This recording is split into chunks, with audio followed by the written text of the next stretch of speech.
Thank you once again and welcome in as Sweet Sounds of Ice Cube brings us to action here from James L. Robb for the second game in our Appalachian Athletic Conference doubleheader. And it's the men's turn to square off against the Buffalo. The Bulldogs welcoming the Buffs into town. The Buffs are 9-7 overall. The Bulldogs stand at a meek 3-8 on the season. But nonetheless, Coach Randy Casey has stressed his point in his first year after taking over in the offseason, coming in after Ray Stone moving to an assistant athletic director role. And so Randy Casey in his first year has kind of alluded to the last couple of games I've talked to him that they've not been at full strength. And we talked to Ty Hurst at halftime of the women's game. He kind of alluded to that too. So they're hoping to be at full strength tonight, ready to go, everybody feeling good and healthy with a tough test Milligan team coming in. Milligan under Bill Robinson, he's in his 16th season. He's 223 and 208 at Milligan coming into this year, assisted by Alex Biggerstaff in his second year. They're preseason third, currently find themselves in 7th place right now, 5-4 in the conference, 3-4 on the road, and they have won their last 2 ball games outside of exhibition games, which includes a 76-74 win against Johnson and a win at St. Andrews 79-62. Bulldogs, preseason 10th, find themselves currently in a tie for 9th place. They have lost their last 2 ball games, unfortunately, which includes the loss to Dalton State 106-76 on Friday night here at home. And then back in the middle of December, they lost on the road at Bluefield at 91-85. They are 2-4 inside conference play, looking for their first win here at home, which is something that is very unheard of for Tennessee Wesleyan basketball's teams on both sides, men's or women's. Usually James L. Robb is a very kind place to these teams to play, but so far the Bulldogs have not been able to handle business here on Dwayne Farmer Court, losing to Johnson at home 91-87 back in November. They lost to Montreat 79-67, and of course the loss to Dalton State on Friday night 101-76, as we mentioned. Both of these teams come in itching to get some more wins, adding to their total. Milligan wanting to try to get back towards that 3rd seed in the conference standings where they're at. They've got one player that has been a key focus of Randy Casey and his staff this week, and that is the big man, number 44, the 6'11 graduate forward, Anjay Tamba, hailing from the Democratic Republic of Congo. Correction, have to get all that correct. He is a 2-time Appalachian Athletic Conference Player of the Week, and he received that honor just this week. And just to kind of show you some of the stats the young man has had, he had 7 defensive rebounds, blocked 4 shots, and helping Milligan in that Johnson win by 2. He had 20 points and 10 rebounds in that same game, and shot 75% from the floor. And as I said, that's his second weekly honor for Anjay Tamba. He's the big man in the middle, the 6'11 guy. That's one of the keys that Coach Randy Casey told me just moments ago, is to focus on how they take care of him. Of course, joking, anybody that's grown up watching basketball in the 90s and early 2000s, not saying they're going the hack-a-shack route, but got to make your presence known that you're going to be there, and he is going to have to battle with you. Wesleyan really has no one to match up size-wise with him. Closest man will be Armando Corrado, who is listed at 6'9", the freshman forward from Spain, will kind of be the one player that will try to match up with him inside. And, of course, Tumba, along with McCaskill Rivers and Finn McClure, are 3 players to watch from the conference preseason. Wesleyan having 3 players on that list as well, and they include a trio of guard/forward, including the seniors Amari Young, Ty Hurst, and Peyton West. Amari and Ty, the seniors, and Peyton West listed as a graduate student. Those are kind of some key names you'll hear throughout this broadcast as Wesleyan tries to get their offense going and get this team clicking at the right time. Of course, a lot of time left for them here in the regular season as we're just getting started in the new year. Again, our first Tennessee Wesleyan broadcast coming up here tonight, and then we'll hopefully get to be with you on Saturday as CIU comes to town for Hall of Fame Saturday. Got a great class of Hall of Fame inductees going in, and I've already tried to line up an interview with at least one of them. Good buddy John Ferguson, who was a standout player and assistant coach here, worked here with him when I was working at Wesleyan, and all of us are glad to see John going to the Hall of Fame along with Toby Brooks, who I mentioned was here earlier, head softball coach here at Tennessee Wesleyan. So hopefully we can honor that class come Saturday. This series, looking at it, it's much like the women's series. Milligan does hold a 21-20 advantage in the last 41 matchups. So we will see how Wesleyan can do. They are 11-8 here at home against Milligan, but they have dropped the last 4, which includes 2 losses here at home. January 6th of last year, lost in overtime, 99-100.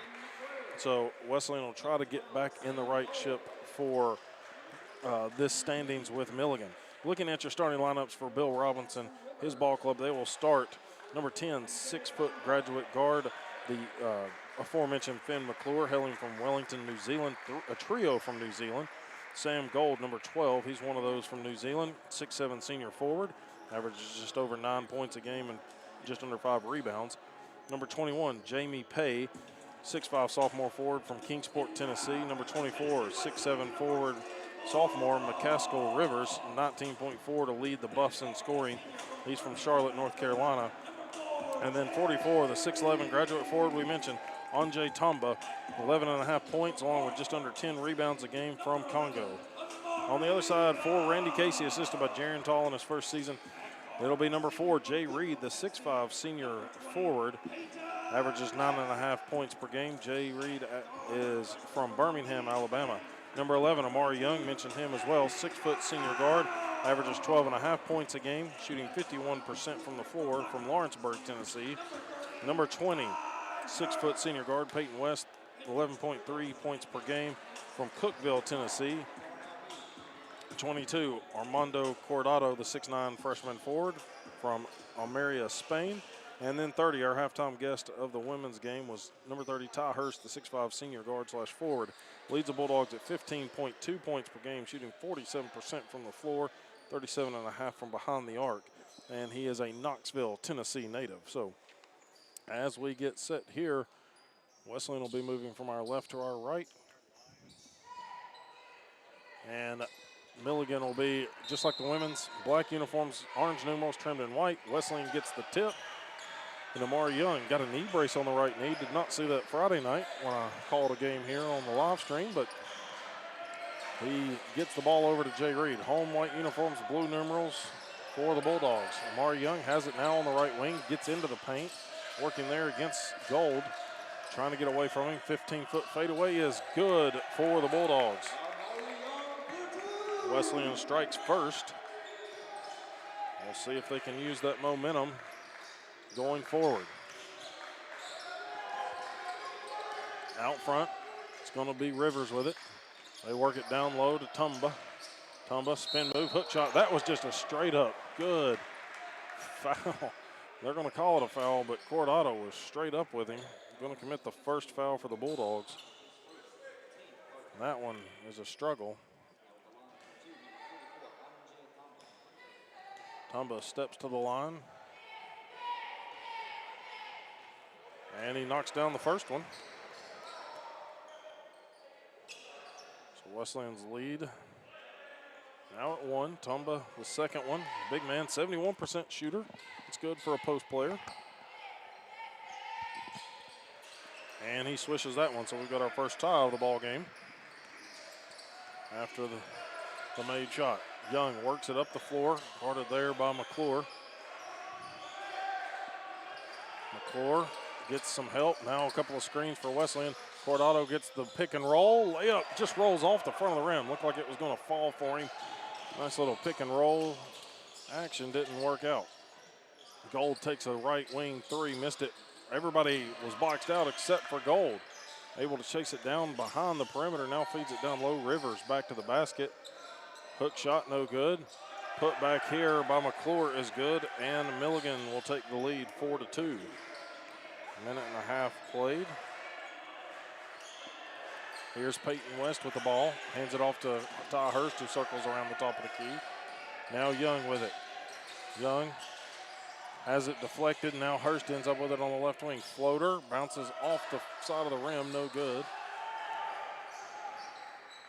And here comes McClure. McClure into the front court. Drops it out to Pay. Pay with it, gets it right back to McClure. McClure looking for some help. Now McClure sends it left side. Rivers with it. Coach Casey looking for some offensive foul calls, but nothing there. Cordado doing a good job to try to box out Anjay Tumba down low. Milligan with the reset. Tumba down low, trying to go body into Cordado. Cordado is straight up again and gets called for the foul. You cannot get more straight up than that. 2 fouls on the big man Cordado, 2 on Wesleyan. That's textbook big man defense right there, just going straight up. Harrington Hardrick coming in to the ball game for the Bulldogs. He'll replace Cordado, the Spaniard, who will sit. 3-point lead for the Buffs, 5-2. Just over 2:15, roughly 2:15 played so far in the first half. Tumba, nice shooting touch. 4-point lead for the Buffs. Buffs showing what looks to be a 2-3 zone. It is. Here's Young. West on the wing. West, a little ball fake, bounce pass out to Young. Young takes it into the perimeter. Feed to Jay Reed at the post. High post feed. Tumba goes up. How is that not a foul? No call. Here comes Rivers in transition. Layup no good. Tumba gets the rebound. Or no, sorry, Rivers got his own board, but was stripped by Peyton West on the rebound.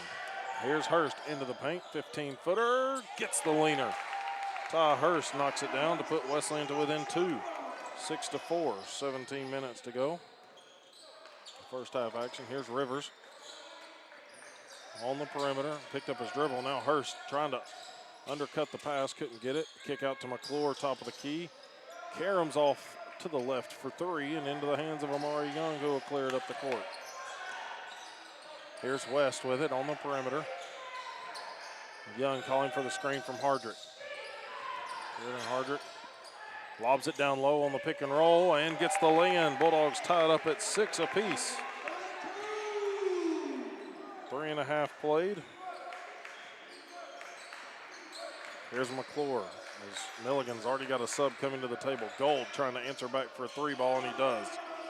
Sam Gold knocks down the 3 on the far side. I believe, by my count, that is the first 3 ball made by either team. Milligan's taking 3 of them. Here's Young around the high screen, double high screen, gets bumped on the foul, trying to take it all the way in, couldn't get the whistle, put back by Reed, no good. And now Young gets called for a frustration foul, trying to get the steal. He really had it, but subs in for both teams. It's going to be Charles Neverton, number 12, in for the Bulldogs, 6'2" junior guard from Baltimore, Maryland, and then number 2, Luke Lentz, freshman, redshirt freshman guard from Knoxville, Tennessee, will check in for the Buffs.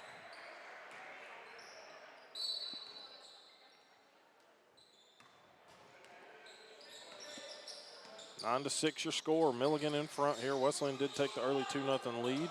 Been tied twice. Here's a drive by Lentz. Looked like he traveled with it. Reed just takes off the loose rebound. Clears it up to Neverton. Neverton up to Hardrick. Hardrick goes in. Layup right in front of the big man, Tumba. And he scores to put him to within 1. Had Tumba trailing him, and Hardrick didn't even flinch. Took it straight up. Reed out here guarding Rivers on the perimeter very tightly. Hardrick trying to match up against Tumba. And away from the basket, that's where they want the big man. If you're Wesleyan, keep him on the perimeter. Now he goes to post up. Hardrick right there with him, but Tumba misses an easy lay-in. Reed goes up and doesn't prevent a shot from being made on the rebound, and it's a 3-point game. Milligan in front with 5 minutes played, 11-8. That's number 11, Amari Young, with the ball. Young working against Gold, trying to take him off the dribble. Pump fake, got the defender to skate past him. And it's 11-10. Bulldogs trying to claw back in it and stay with them. Just can they keep it out of Tumba's hands? Of course, Rivers is also a really good player for him. 19.4 leads the Buffs. And a 3-pointer by Rivers is good.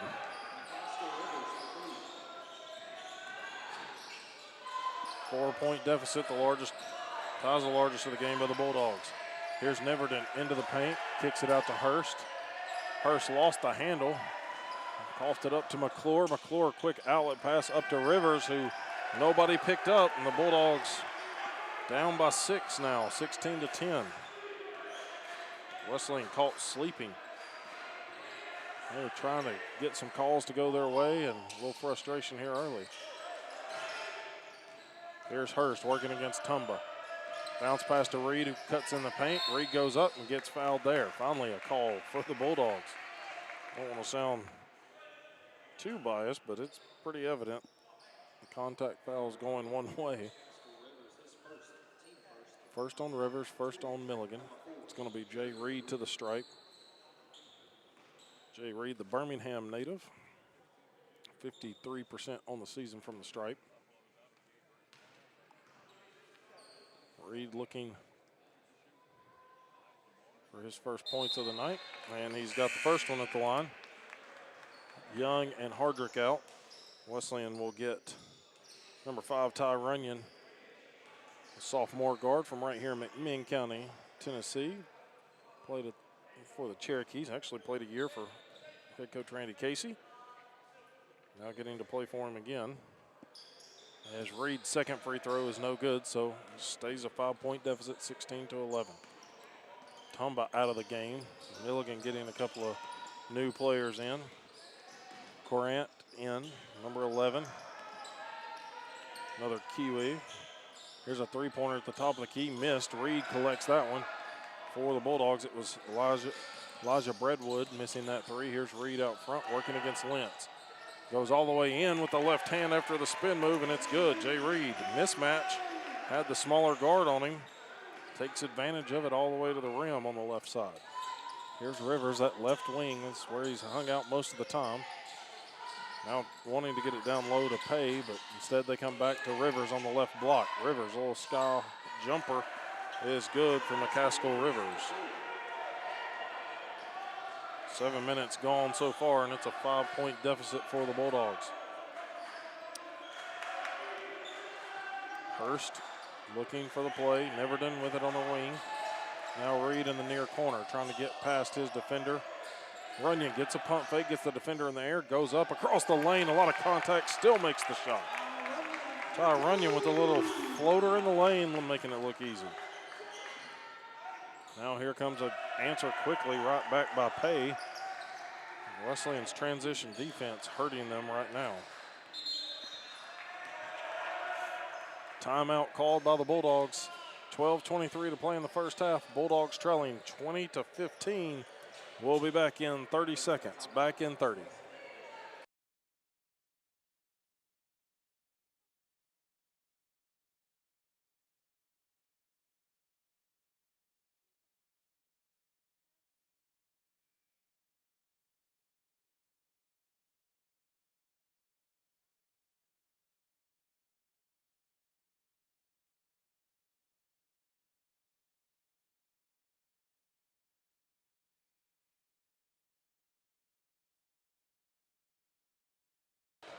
WJSQ, WLAR, Athens, Tennessee. Jared Wright here, bringing you all the Appalachian Athletic Conference basketball for Tennessee Wesleyan this year.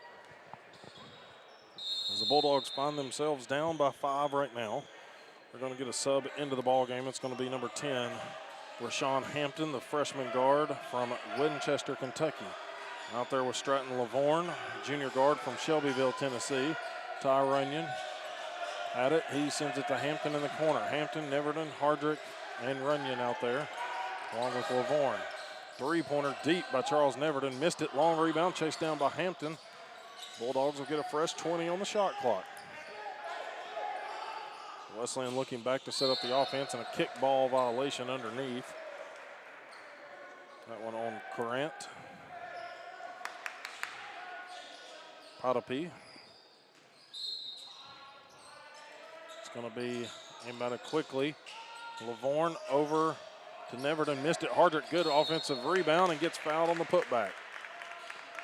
This one's going to be on 21, Jamie Pay, Kingsport native. Hardrick steps to the line. 36% shooter from Deltona, Florida. He's another young man that's been around the Bulldog program for a number of years. Part of the junior class listed. Of course, when you talk about eligibility right now and all these years, when the pandemic hit, everybody kind of got a free year, so there's always some extra years around, it seems. As Hardrick converts both free throws. Good job by the big man. 3-point game, 20-17. Three-pointer off by Milligan. Long rebound collected by the Buffs. Here's Lentz, top of the key. His three, no good. Corrant got the rebound, put back, no good, and they get the foul call on the shot, and this one's going to be on Runyon. Ty's going to pick up his first. Team fourth already of the half.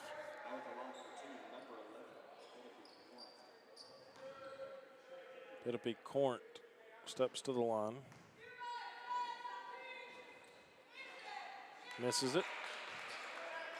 Buffs going for another substitution. They will get number 5, Lincoln Tommy, into the ball game. He's a sophomore guard from Valparaiso, Indiana.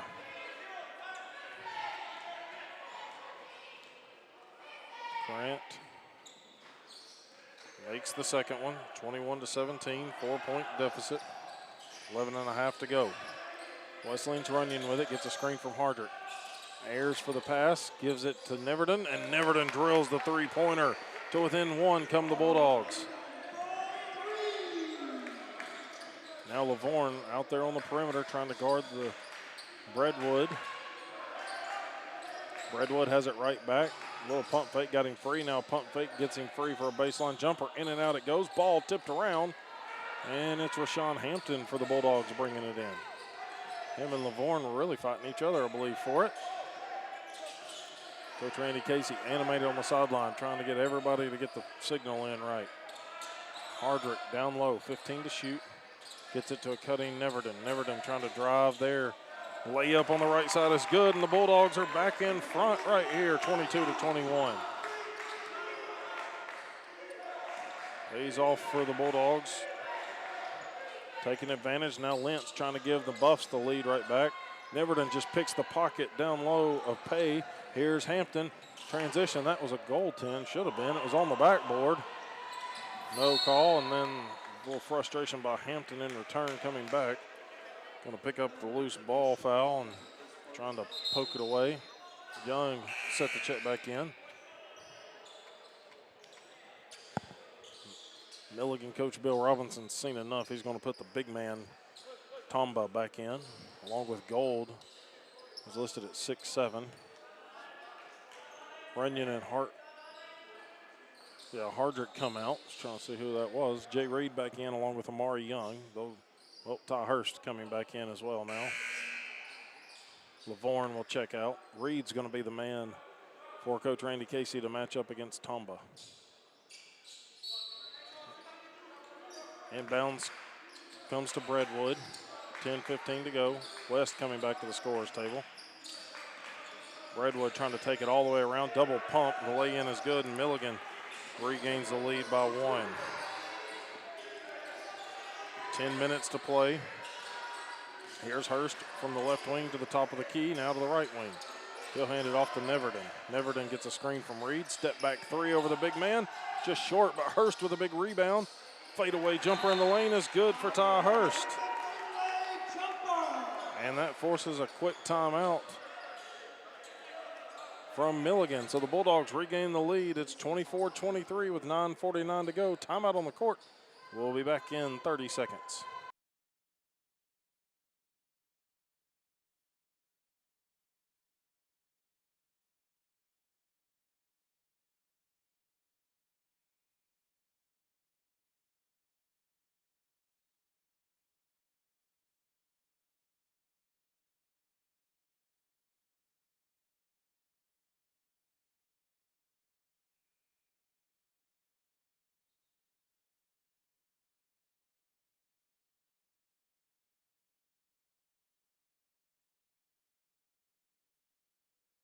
Athens, Tennessee.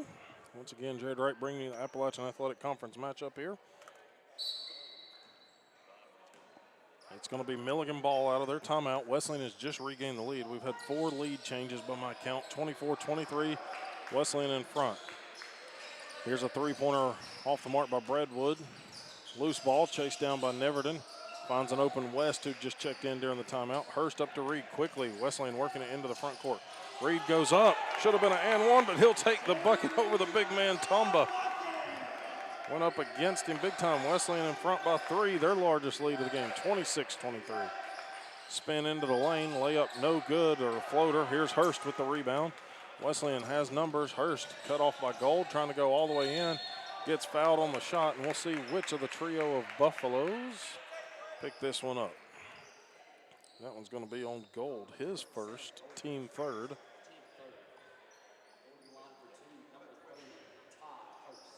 And so Ty Hurst will step to the line. He was our halftime guest of the women's game earlier. He shoots just under 59%. And he misses the first one.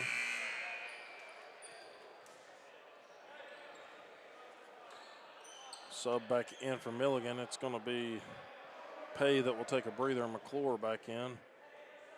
They've got Tommy in as well. Tumba and Rivers and Gold. Wesleyan with West, Hurst, Neverton, Reed, and Young. And Hurst makes it 1 of 2 at the line for a 4-point lead by the Bulldogs.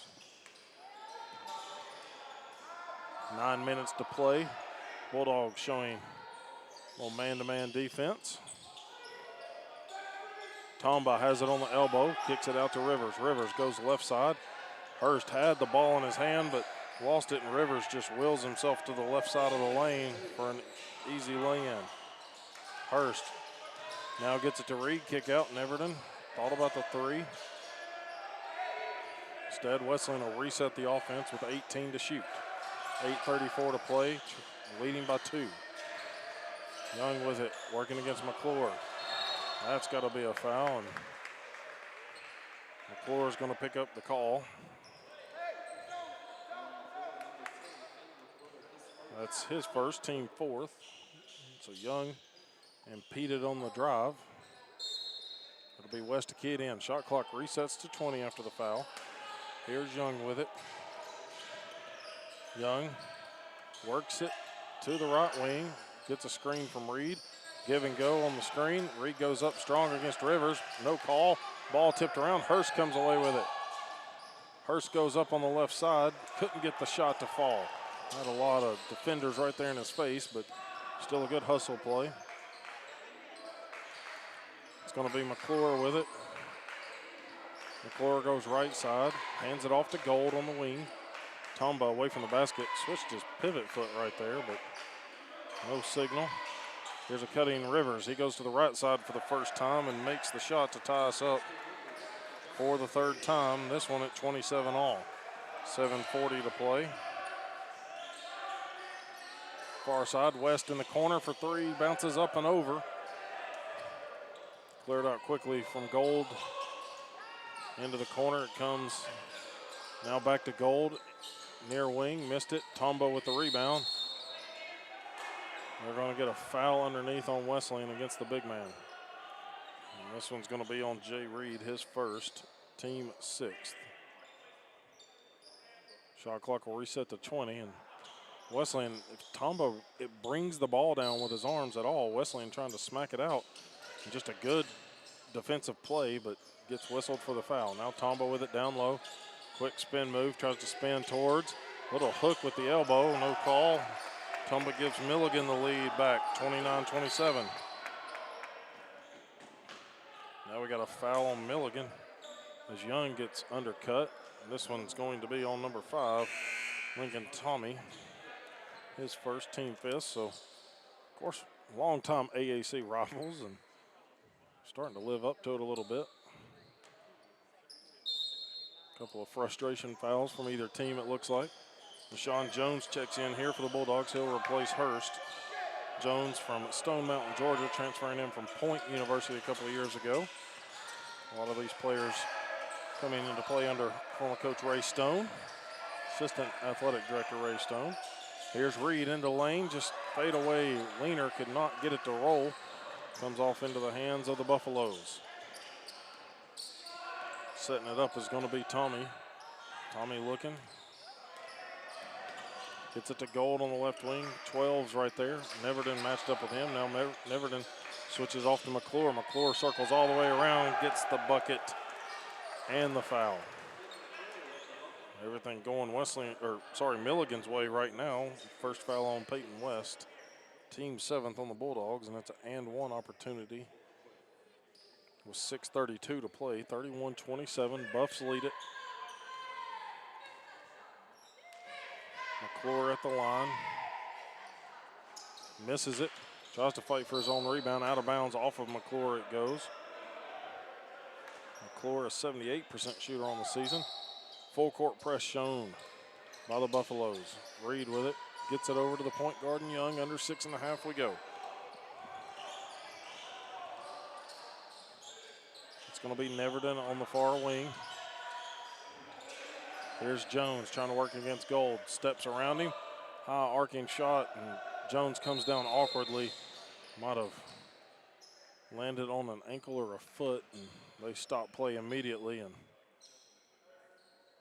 immediately really grabbed both ankles, but Hurst trying to come back to the scorer's table. He'll check in for him, and Director of Athletic Training Kelly Seekins goes to check on him. Jones grimacing in pain. Looked like he had grabbed that right ankle and was fighting through some contact from Sam Gold there and trying to go all the way in. Euro step through, floater running through the lane, and then just when he lands, kind of awkwardly lands maybe on another foot. Athletic Director Donnie Mayfield going to step out there. Of course, was a trainer here at Wesleyan before getting more into the administrative side. Jones able to limp off with the help of Kelly Seekins and slowly just kind of taking it easy on that right ankle. See if they can get him worked out. As he kind of limpingly jogs off now. Both teams kind of break their huddle, so we'll stay right here with you. 6:10 to play in the first half. Milligan leads at 31-27. Bulldogs started out with the first made shot, and then we have changed hands of the lead. Let's see, 5 times now. Been tied 3 times between these two longtime AAC members. McClure out front with it, guarded by Neverton. Now they'll lob it down low to Rivers. Back to the basket. He'll kick it out instead. Tommy takes a 3, missed it. That's over the back, but no call. Tip out, and then a travel missed by Milligan as well. Wesleyan's bench came alive trying to get that one called. Here's Rivers, baseline jumper, missed. His own putback, no good. Ball tipped out. Gold ends up with it, and then just a loose ball. Everybody trying to hustle to it, and Neverton runs into Gold. That's his first, team 8th, and of course that's going to be a 1-on-1 opportunity coming for Sam Gold. Gold, a 74% shooter on the season.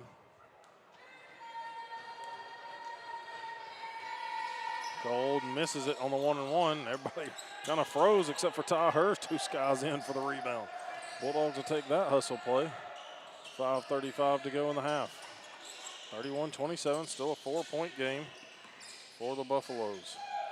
Neverton gets it baseline, now to West. West circles back out front, calling it out. Gold pokes it away, shot clock down to 7. West kicks it behind him to Young. Young has Tomba on him. Step back 3 over the big man. Off the iron, no good. Here comes Gold, far side of the court. Corner feed down to Tommy. Tommy, drive and dish to Gold. They're wanting to work it down low to Tomba. Tomba, little fadeaway jumper, and that's probably a textbook shot that they'll try to force him into right there, wanting to shoot it. He's good inside, but you got to think that's in a 3-foot range that he's good. Neverton misses the 3. Hurst tried to come flying in to tip the rebound, but McClure able to secure it and kick it out to Rivers. Tommy flying in, comes and makes the layup in the lane after the pass from Rivers.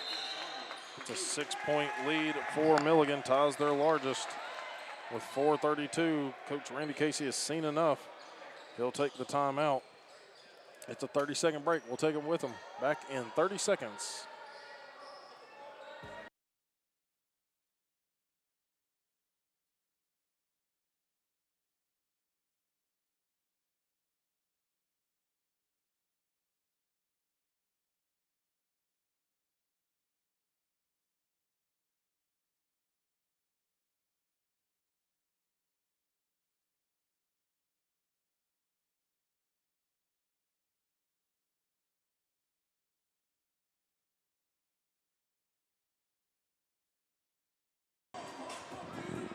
Back here, WGSQ, WLAR, Athens, Tennessee, Jared Wright. Milligan leading it by 6, ties their largest lead of the game. It came at the 14-minute mark. This one at the 4:32 mark. Wesleyan calling a timeout. Ended up taking a full timeout, but Wesleyan trying to answer back in this one. They've had the lead a couple of times. Each team has. They've been tied up 3 different times at 2, 6, and 27. But Milligan has rattled off 10 straight points without an answer from Tennessee Wesleyan after the Bulldogs had rattled off 5 straight points after a Milligan make. One of those being a free throw for the Bulldogs.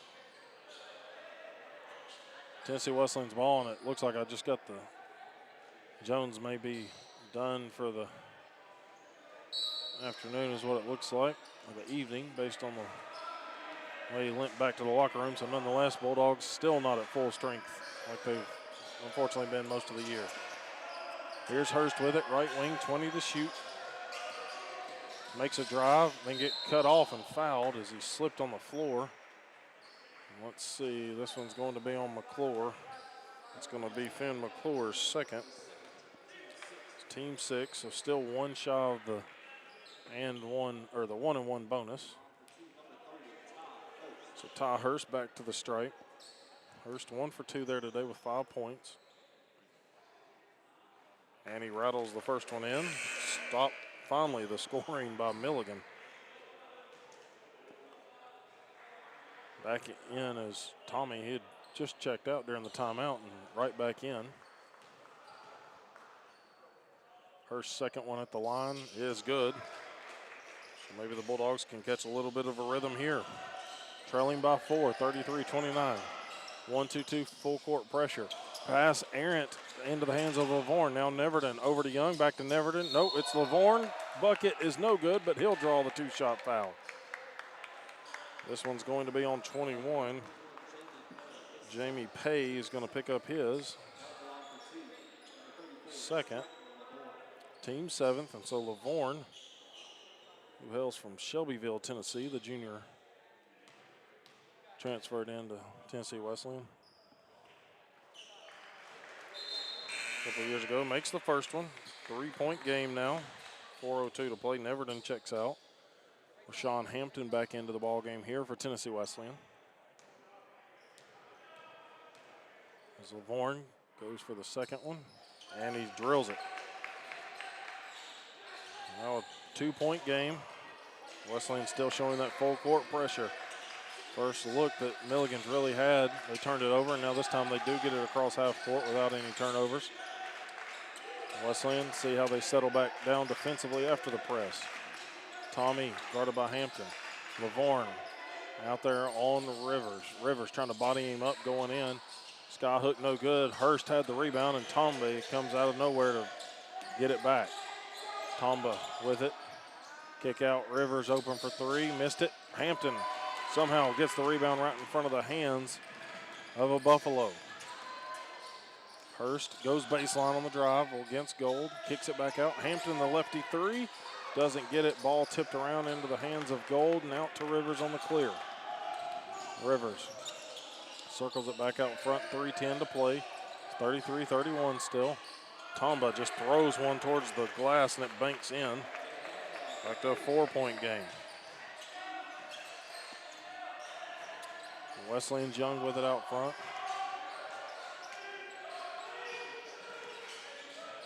Now here's Reed on the left wing.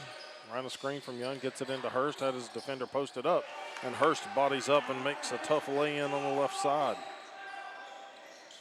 2-point game once again. Rivers with it, top of the key, gives it to Gold, back to Rivers in the paint, kick out. There's a drive by Pay, and he makes the lay-in.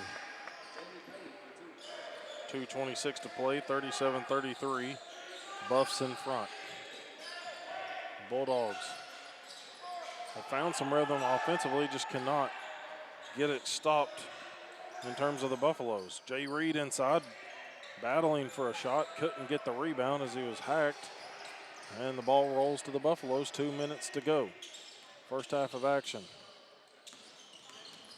Tommy with it. Young picks his pocket. Nope, Tommy slides and catches it. Now Tomba had it. It was poked away, and the ball just keeps bouncing right to Milligan. Three-pointer rattles out into the hands of Milligan. And a blocking foul is going to be called on Ty Hurst. They call it on the floor. That's the right call. No continuation foul. Basket not good. It's going to be a 1-and-1 either way, though. It's the 9th team foul on the Bulldogs. Lavorne out. Hardrick back in.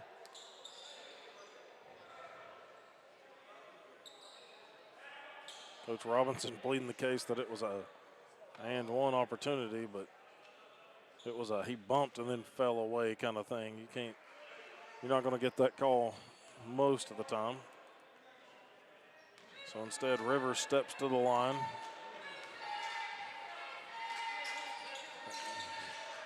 Rattles it home. He's got another one. Everybody kind of froze on that one, but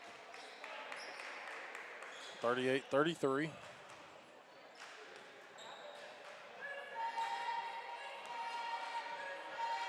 .147 to play, and Rivers makes both of them. 6-point game once again. Wesleyan got to get off of this deficit of 6 and 2. It's traded back and forth, along with 4. Wesleyan's Hampton, far side. Three-pointer is good by Rashawn Hampton in the far corner. Cuts the deficit in half right there.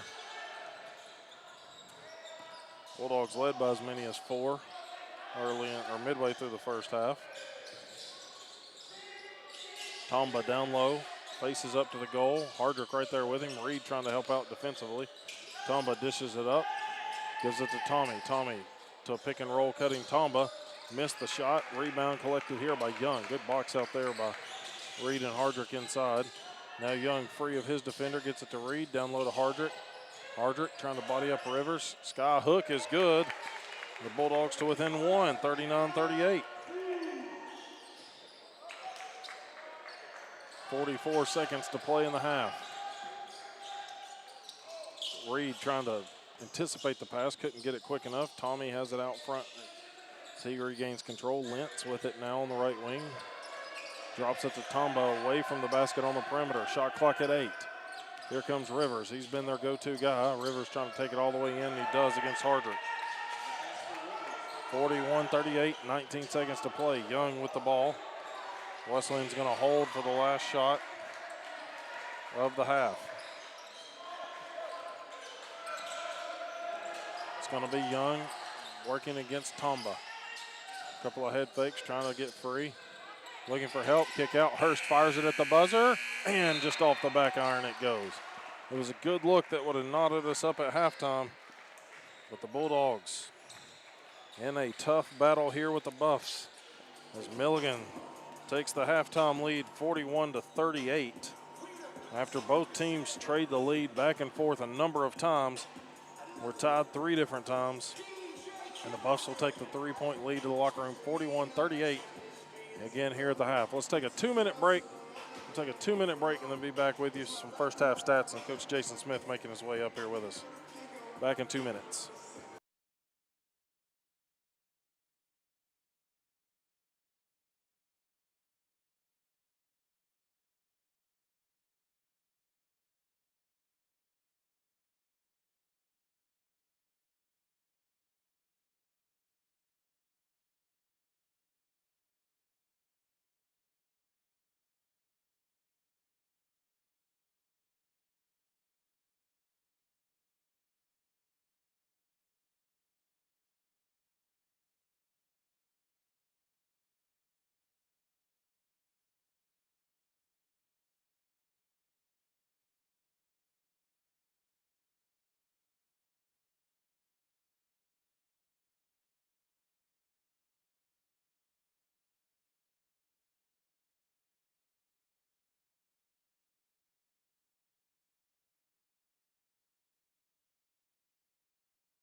Back here at James L. Robb Gymnasium, halftime score, Milligan 41, Tennessee Wesleyan 38. It's been back and forth most of the game. Each team kind of having some sustained runs, but Milligan has led it by 6 3 different times. We've been tied 3 different times, and the Bulldogs have led it by as many as 4 a couple of different times, but just cannot get over the hurdle. They had a good look at the end of the half from Ty Hurst at the buzzer, but it just clinks off the back iron, so they will have some time to discuss. And I know one thing will be transition defense. A couple of buckets there at the end, or at crucial times, allowed Milligan some easy lay-ins. Of course, Milligan's got some size with Rivers and Tumba, the big men, having their way right now. But pleased to be joined by women's head coach Jason Smith, and unfortunately not a great night in terms of the win column, but Coach, you get to highlight a player and a senior guard that she only needed 7 points, and kind of there for a while. Jacelyn Stone was told needed 7 points. She got that just barely, unfortunately, but she eclipsed the 1,000-point mark tonight and just kind of willed her way to make those 7 points early to get to that route. Yeah, it's awesome to see a kid like that that's put in a lot of time. I can remember when she was a little kid, I lived next door to her in Dayton, and she just pounded that basketball in the driveway. And so it's good to see her achieve those 1,000 points finally. I know she would have done it earlier. She got hurt the 1 year, or she would have done it earlier. But she's just been a steady Eddie here and had a great career, and hopefully she'll finish strong. You know, I think she had 8 points in the first half, and then kind of went cold in the second, only had 4, and that kind of hurt us a little bit. We talked kind of off air in between the games a little bit. It turned into a very physical game, but not one that really favored you all, or you couldn't really get anything, it seems to be, on one end. But when you have a player like Jenkins from Milligan that is a reigning, this game featured 2 players of the week in the conference. Now we do offensive and defensive players of the week. And Anna Crowder being for Wesleyan and J.C. Jenkins for Milligan, they didn't guard each other much, but Jenkins had a very quiet 26. It felt like all came in the second half. As a coach, how do you prep for a player like that? Well, JC's had a great career at Milligan. She's so good. I mean, she's shooting almost 50% from the 3 after tonight for the year. So if she gets her feet set, it's going down. And we talked about that, and I just think we kind of got lax a few times from her on the 3-point line and just didn't really get out on her like we should have. And we let her get probably, you know, she's going to get her points. I mean, because she's really good. You know, she probably got about 8 more than we'd really be happy with. And if we would have cut those down, you know, it would have been a lot closer basketball game. But, you know, kudos to her. She's tough. And so, unfortunately, we got to see her again at least one more time. That is you don't play everybody in conference twice now with as many teams, but you will see Milligan again towards the end of the year. I thought somebody that you relied on, I don't know if this was the game plan going in, but Courtney Farr is a player on this team that comes in and kind of some reserve minutes, but you got a lot of good minutes from her in this game, and I don't know if that was something you were trying to attack, but she had some pick and roll opportunities, but then defensively seemed to hold her on in there fairly well. Yeah, for the most part, you know, our 5 positions kind of been a mystery all year long. Sometimes it's just game to game. You know, we kind of throw somebody in and see how they're playing. You know, Sierra came in and played well the last 2 or 3 games, and really, and she's picked her game up. And then, yeah, Courtney has started slow a little bit early in the year, but you know, she can come in and guard our bigger post player for us. And you know, she hit a big 3 in the first half to cut it to 7, I think, at halftime. But she's been improving each day and each practice, and hopefully we can continue to get her more minutes. You know, our goal was going in to get to the basket tonight. We didn't think Milligan guarded the basket well, you know, during the year, and we thought we're going to get to the basket. And one of our goals was get to the basket, make our layups, and if not, we're going to get to the free throw line. But unfortunately, we got to the basket, didn't make enough layups, and then we didn't get fouled. I think we shot 2 free throws in the second half with 9 seconds left in the game, and so you know that didn't go to plan. And I'm not saying that's all, I'm not bagging on the referees at that point. I'm just saying it just didn't go our way. Right. We didn't get the calls, or we just didn't get the fouls that we wanted, or we missed the layup. So I thought defensively, Jalea Lindsay played fairly good against Longmire. She had a couple of key blocks underneath, at least, and as a freshman playing against a senior like Longmire, who's one of the players to watch in the league, had a good challenge for her as well. J.C. Powell was hitting the 3 ball early for you, just kind of cooled off a little bit maybe.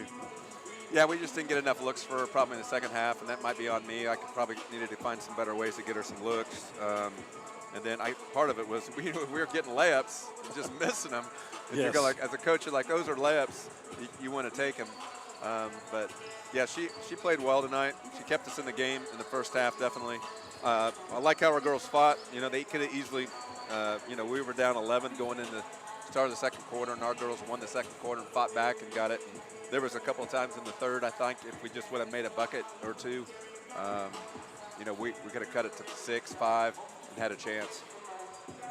Obviously, this is our first radio broadcast of the year. I know we've talked on the live stream here at Tennessee Wesleyan, but we're here at WJSQ halftime with head women's coach Jason Smith in his first year in Athens. And so kind of remind everyone, we've talked, I know, in other broadcasts and off the air, but kind of a little bit about where you, long time at Bryan and the success you had there, but kind of what got you back into East Tennessee and kind of what brought you back to Tennessee Wesleyan?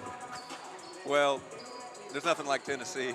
Okay. Amen. I was going to tell you, you spend a couple of years in Ohio, and it's just a different place. The South is the South. There's a reason why they call it Southern hospitality, and people down here are just friendly. You know, Athens is a friendly city, right? There you go. So it's a friendly place. I think my blood pressure is a lot lower in Tennessee. Our kids love Tennessee. We raised our kids in Tennessee. They love it here. And when we left Ohio to Nebraska, we did it to get closer to family. And then really had no intention of leaving Peru State, to be honest with you. I wasn't looking for a job. I wasn't perusing the job markets. And then all of a sudden I see that Jeff Rice had, moved on from the job and they'd taken over the men's golf program. And I just called Jeff and congratulated him on his career, and then just started talking a little bit about the possibility of what that looks like or what they were going to do. And then I sent my resume to Donnie Mayfield, AD here, and then he calls me, and we chatted for about 45 minutes. And he was trying to go a different direction on things, which I understand, and then it didn't work. I said, well, if it doesn't work out for you, please call me. I'd be interested. And a couple weeks later, we had another chat. And next thing you know, my wife and I decided it's time to get back to Tennessee. And so I'm sitting here. It's kind of cold tonight here in Tennessee, but it's not minus 27. A couple nights in Nebraska, it was minus 27, 16 inches of snow, and so definitely not that. So yeah, good to be back. The threat of 2 to 5 inches this weekend doesn't scare anybody that's spent time in this is Ohio, easy, right? Nebraska. Everybody's freaking out over here. Like, what are we going to do? That's just a normal day in Nebraska, right? One thing I kind of want to ask you, though, is that success you had at Bryan and the dominance you all had over there in the conference. Obviously, it's a loaded question. Do you feel like you can replicate a lot of that here at Tennessee Wesleyan, or is it just kind of you caught lightning in a bottle for a number of years, we'll say? You know, my old assistant coach is at Johnson now. We kind of talk about that all the time because he's tried to do that at Johnson, and he thinks he can replicate what we did at Bryan. And I keep telling him that that's an anomaly that's never going to happen again. I mean, together we won over 80-some conference games in a row. Yeah. That's never going to happen again. Okay, so I've convinced myself and to him that that's not going to happen. It's like it was lightning in a bottle. You got to enjoy the ride when you're in it, and we enjoyed it. We're going to work towards that process to build that, but I don't think you can really envision that actually happening again. There was many times nights on those games when we had running that streak at Bryan, and we were just playing really bad, and I'd look at Coach Lahan and I'd go, tonight's the night where the streak's going to break, and all of a sudden, 2 minutes later, our girls just figured it out and won a game. So a lot of those games we won by 2 or 3 points, and people thought we were just blowing people out all the time. It wasn't the case. So it's hard. That's what I'm saying. It's hard to replicate. Right. And there's a lot of good coaches in the league now. I think our league has gotten better. I would agree. Yep. So Coach Lahan, you got Matt Milan at Bryan, you've got Kylie's doing a great job at Milligan, you got Coach at U-Pike. I can keep the Reinhardt coaches doing. I just think the coaching's gotten better in our league, and then so that makes it harder. Yeah. Well, hopefully. I've noticed you've taken the Jeff Rice look. I know you were kind of famous for a certain blazer, if I'm not mistaken. Always wore a red blazer at Bryan. And I'd wondered, joking with some people, if there'd be a blue blazer that appeared. But I like you got the casual, more athletic wear look, I think. Oh, I've got a couple blue blazers I could probably pull out, but COVID ruined it all. Like, I used to suit up all the time, and then COVID came, and I'm like, whoa, this is great, you know? Yeah. It's way more comfortable to coach in this casual gear. And, actually, tonight I almost put a blazer on tonight. And then I realized I probably gained a few pounds and it probably doesn't fit. Hey. You know what I'm saying? So we all know those struggles all too well sometimes. Yeah. Well, Coach, I appreciate it.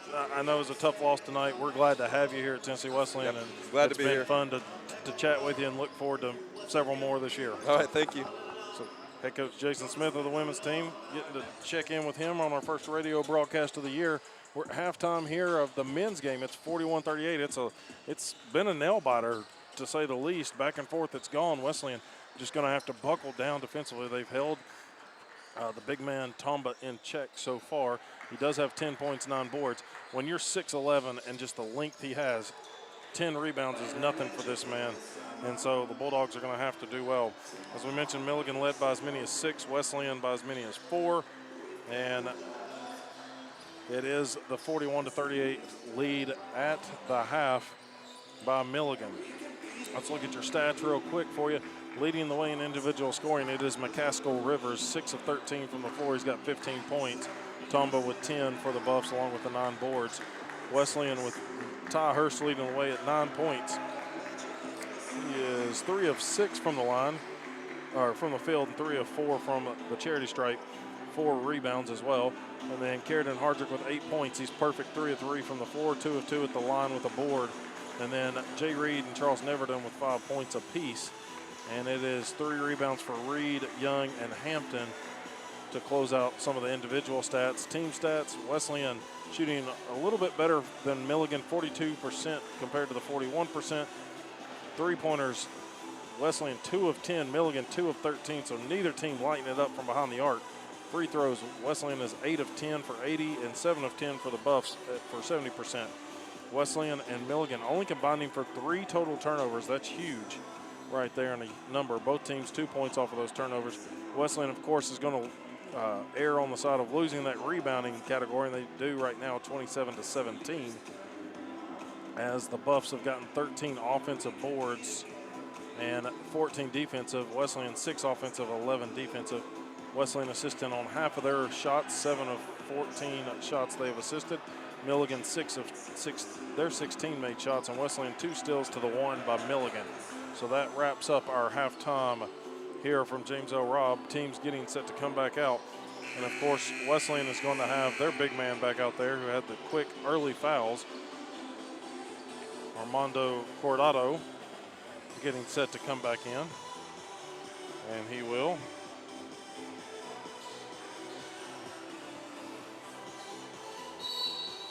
And it will be Milligan's ball. Out of the halftime break, they will have Rivers, Tomba, Pay, McClure, and Gold, their starting 5. Wesleyan returns their starters, West, Cordado, Hurst, Reed, and Young. It's Gold for a 3 at the top of the key. Missed it. Young collects the rebound. Good defense there by Peyton West out front. Coach Randy Casey waving his arms already, telling him where to be. Double high screen for Young. He's got a free look at 3, and he takes it, and he drills it to tie us up at 41 apiece. 4th time we have been tied. Milligan will try to answer back here offensively. Tomba down low. Cordado, good defense. Missed shot. Tomba short on that one. Falls into the hands of Jay Reed, who brings it across the time stripe. Peyton West trying to go back-to-back for the Bulldogs. Missed it. Ball tipped around. Tomba trying to save it. Throws it right to Cordado. Wesleyan 15 on the shot clock after the miss. They will say 22 on the shot clock, because Tomba technically possessed it, they will say. Here's Hurst out front. Here's Young with it, now over to Reed. Here's Hurst trying to work into the low block. Blocked by Tomba, gets the rebound, kicks it to Cordado. Cordado back to Hurst on the right wing. Defender overplays him. Goes in against the body of Tumba, missed the lay-in. And now Young intercepts the half-court pass. Bulldogs regain some life here. Still knotted up 41 apiece. Young just playing free safety there. Was able to kind of wait on it. Top of the key. It's going to be Peyton West. Drops it to Cordado on the cut.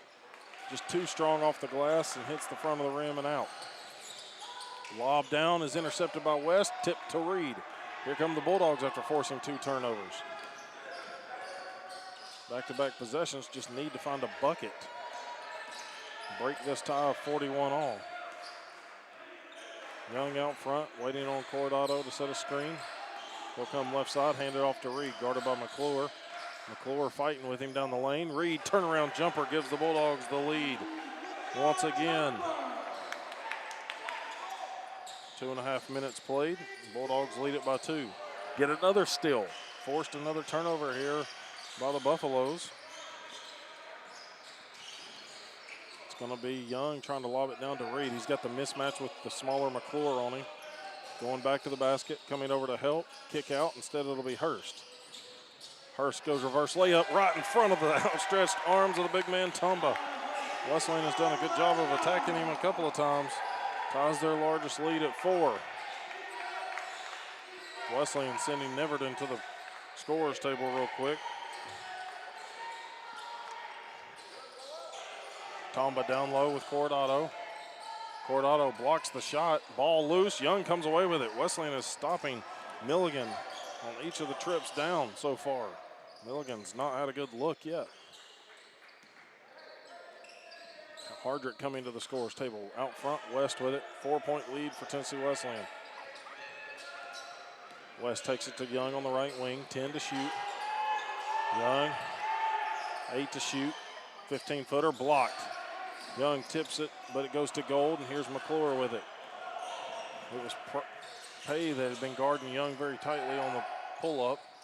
Now Rivers pushing off, missed it. Tombo with the putback. Milligan finally gets on the board, and they've got a timeout called with just under 4 minutes played here in the second half. Wesleyan in front, 45-43. Timeout Milligan. We'll be back in 60 seconds, back in 60.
Out of the Milligan timeout, it'll be their ball, Wesleyan's ball.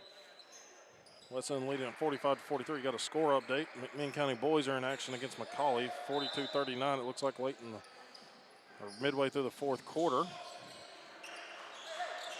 course, Ty Runyon here and his old brother Madden, but Ty's mom here sitting down the row from us. Had to get a score update from her. Young takes it in, makes the drive. Quick score by the Bulldogs. Off the inbounds as Amari Young puts them back up by 4. See if they can buckle down defensively and increase this 4-point lead. 47-43. Young gets another steal. He's got it. Gold trying to chase, but not even going to attempt it. And so a 6-point advantage for the Bulldogs here early in the second half. Whatever Coach Casey lit into them at halftime about, they are ready to go. The aforementioned Ty Runyon coming to the scorer's table is a little brother Madden Cobb playing over at McMinn County High School right now. Rivers stuck at the elbow, kicks out. Put back by Page, just right place, right time on the missed 3 by Gold. Still a 4-point advantage. Approaching the 5-minute mark played here in the second. Hurst out there with Neverton, Young, Reed, and Hardrick. Hardrick guarded by Tomba, the big man. Hurst trying to make it work quickly on the high post. It's going to be Reed, 7 to shoot. Screen from Hardrick. Reed trying to take the big man. Had a hold of him the whole way through. Can't get the foul anywhere, as Coach Casey says. McClure going to bring it across the time stripe, right in front of Coach Robinson. Instead, he crosses it back to the left, looking for help as he picked up the dribble. Now the lob down low to Rivers. Rivers trying to go up strong, missed it. Ball tipped over into the hands of Young. Amari Young has not been too many trips down the floor. He has not had the ball touch his hand, especially on the defensive side. Young taking it in, double clutch, misses the lay-in on the left side. Couldn't get the signal as he looks at the official. Here's Rivers, waits on everybody to go past him, and then Wesleyan's going to draw the foul. This one's going to be on Jay Reed, his second, team first.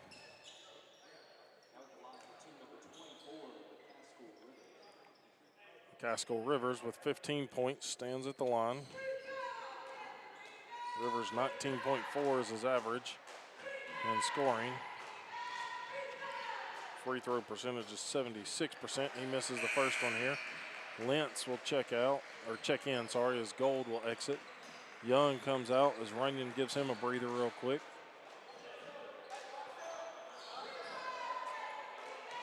So Jay Reed will try to box out Tumba, the big man.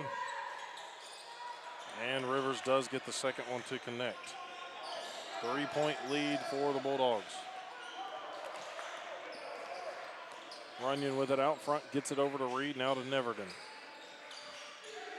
Neverton sends it to Reed. Reed away from the basket, keeping the big man Tomba out of the lane. Now he'll roll to the lane.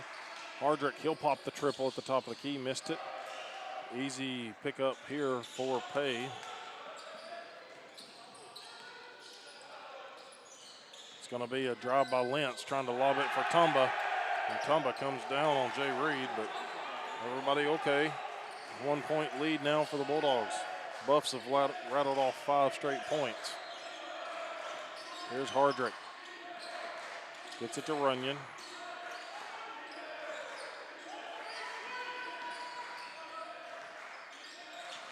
Here's Hurst off a dribble, and a foul going to be called.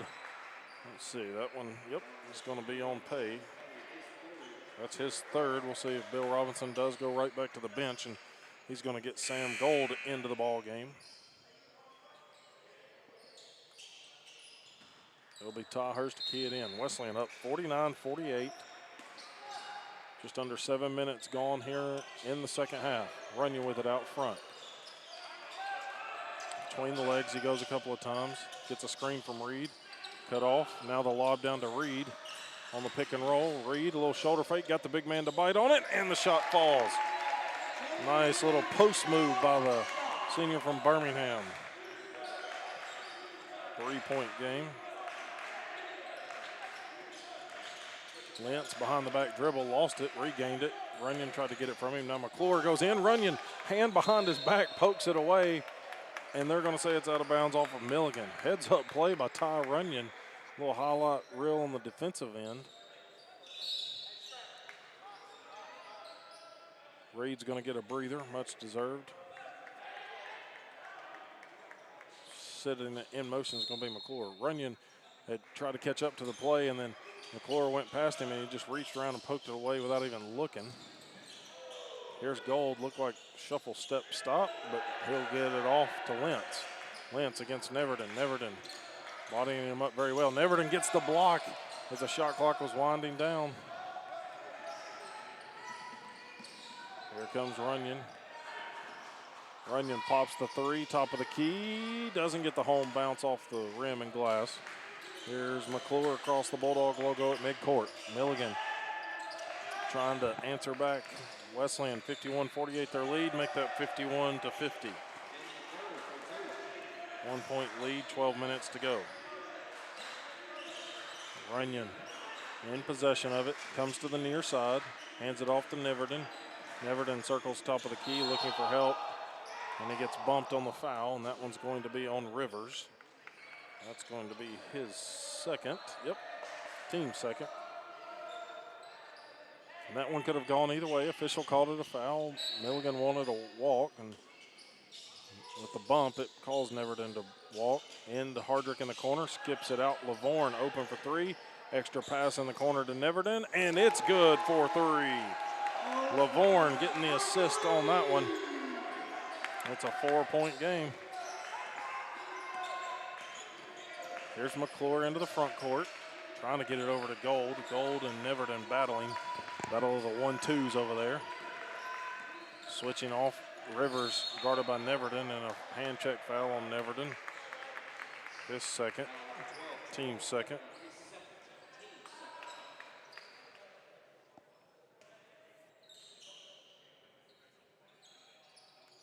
Inbound's going to be handled by Lentz, Luke Lentz.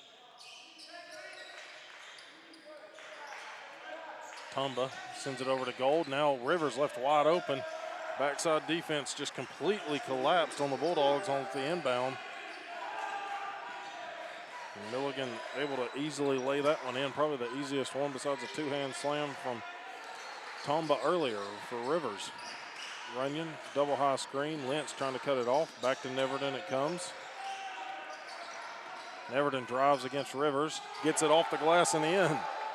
Nearly about to get blocked, but able to make it with 11 to go and pushes it back to a 4-point game, 56-52. Low scoring for both of these teams. They average in the 70s, mid-70s for both teams. Late whistle on the shot as Rivers was driving in.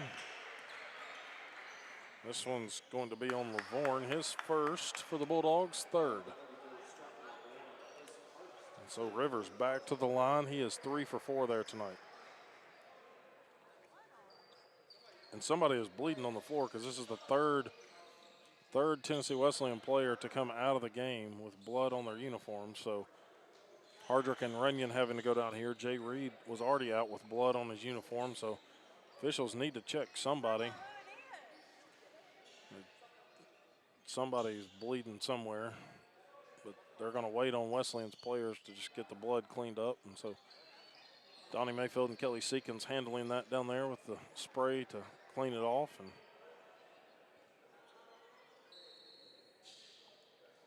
neither of, I don't know if Wesleyan's going to have to sub right here. Officials just waiting.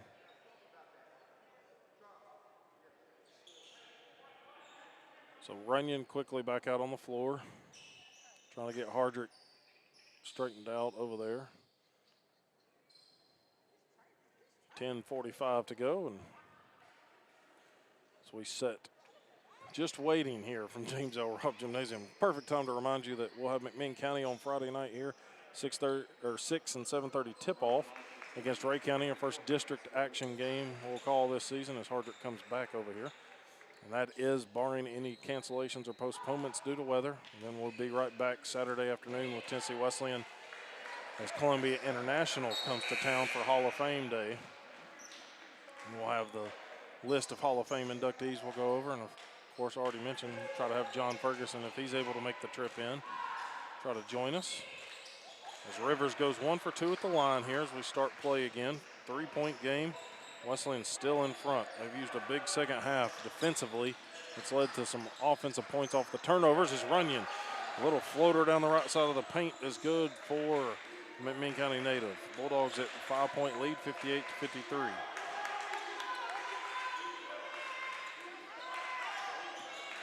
Bulldogs have forced now 7 turnovers by Milligan, and all of them being steals by the boys in white. Rivers stuck on the right wing, gets it off to McClure. McClure dribbles further outside the perimeter. Shot clock at 5.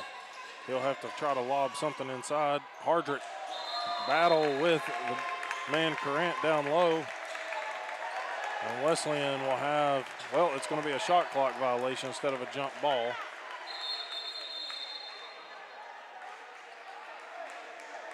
As it's getting chippy between both teams, and 10:03 to play in a 5-point game. It was a shot clock violation, so they will keep the possession arrow on Wesleyan, which is probably the best thing for the Bulldogs. It looked to be a tie up, but it's going to be the shot clock violation. We'll give the Bulldogs shot clock violation is what the official comes and tells the table. So the Bulldogs will have it full court. Milligan going to show some full court pressure here. 10 minutes to play. Still a lot of time in this game left to go. We're just at the halfway point of the second half. Runyon with it. Cross midcourt. Calling off the screen from Lavorne. Gets it to Hardrick. Hardrick over to Neverton on the far wing. Runyon trying to cut back door. Here comes Hurst off a back screen. Gets the handoff. Trying to get past McClure. Gets it to Lavorne on a little handoff. Neverton three on the wing is no good, and Wesleyan's going to get called for an offensive foul underneath. Ty Runyon set a legal screen, so the Bulldogs with 3 fouls now. Both teams 3 fouls apiece, and with 9:40 to go in a 5-point game, 58-53. Officials might have to get this one settled down a little bit. Three-pointer off the mark in the corner by Lentz. Backside rebound to Ty Hurst. Hurst trying to go past Gold. Hurst, little stutter step, gets to the line, pulls up, and then passes it off to Runyon. Runyon guarded by Lentz. Lentz right there on him, hand checking him all the way. Runyon into the paint, lost the handle, trying to pass it, regains it, gets it to Neverton. Three-pointer is in for Charles Neverton, assist to Ty Runyon. 8-point lead, the largest of the game for the Bulldogs or either team. Wesleyan trying to defend the perimeter. Instead, they get caught looking. It's going to be a missed three by Milligan. Here comes Neverton trying to go coast to coast. Layup off the left side, no good. Neverton gets the board after the tip by Rivers, but then loses the handle on the pass.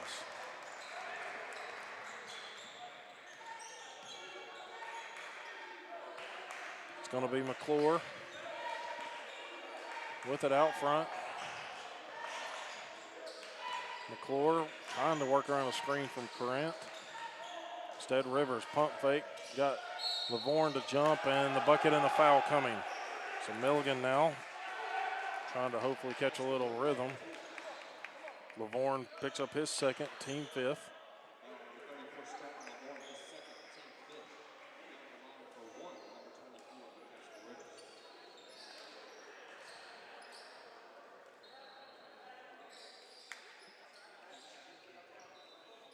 Rivers is going to step back to the line. Rivers 4 of 6 there tonight, 17 points. Misses the and one. Tomba trying to have a box out, and Jay Reed throws it off his foot. Good hustle by Jay Reed to take care of business on that one. Hurst gets it into Young. West and Reed and Young join Hurst and Lavorne out there. Everybody else for Wesleyan getting a much needed breather. Milligan gets their main starters back out there with the addition of Tommy. Here's Lavorne, pump fake, shovel pass over to Reed. Reed getting hit several times. Goes into the lane between 2 defenders and makes a floater. Jay Reed with the awareness to keep his feet and dribble alive and then go up strong. Really blinded as he got kind of down trying to make sure he picked up the ball. Rivers with it. Bounces it out to Pay. Pay now into the short corner. Him and Rivers just right beside each other. Back to Pay it goes from Rivers. Hurst trying to body him up. Lay-in is good for Pay. And a timeout by Milligan. Wesleyan still up 63-57, 7:32 to go with timeout on the court. We'll be back in 60 seconds.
Back here from James L. Robb Gymnasium, courtside in the upper deck of James L. Robb, you could say, 5 rows up on the scorer's table side. And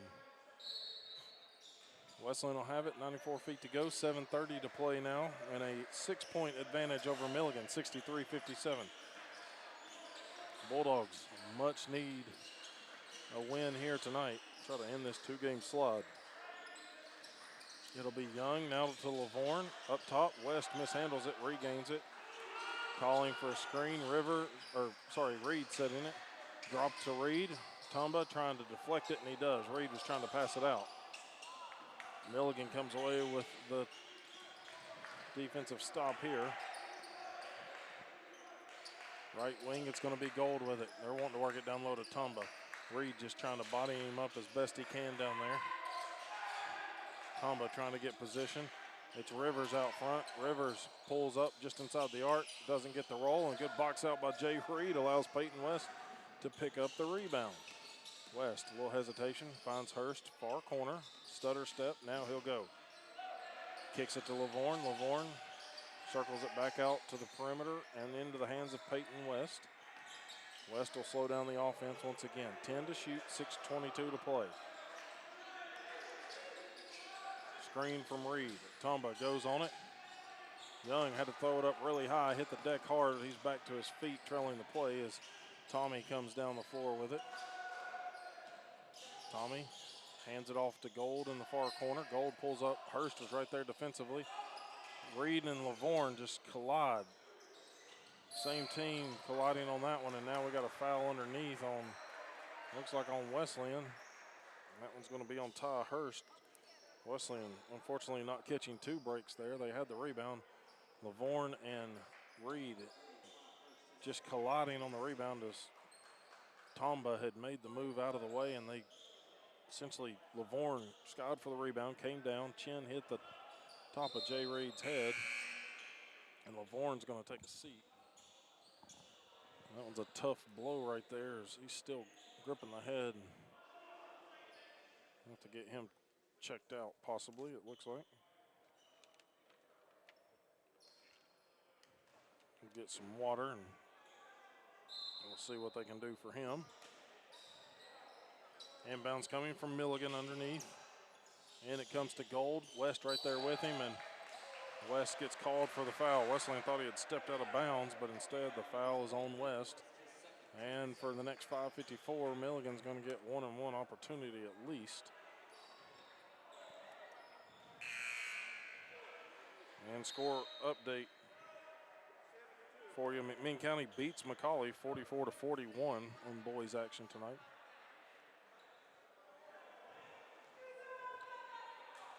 So Gold stepping to the line, makes the first of the 1-on-1 opportunity.